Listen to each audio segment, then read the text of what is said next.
How to sign into Suncorp Bank online account. Hello everyone, welcome back to our channel. I am Neha from Create Login and Delete, and today in this video I'll show you how to sign into online banking of Suncorp Bank.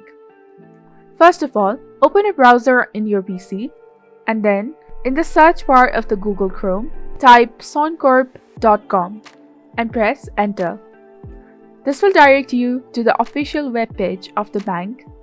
Once there, click on Login to at the right side of your screen. From the drop-down menu, click on Internet Banking and it will redirect you to log in to the page of online banking.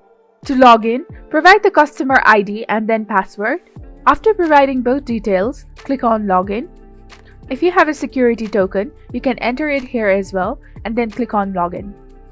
In case if you forgot your customer ID, click on the Forgot Your Customer ID link. This will redirect you to another page where you will be provided with the further details on how to recover it.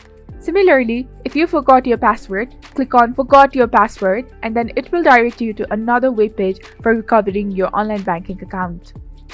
This is how you can log into your online banking account of Suncorp Bank.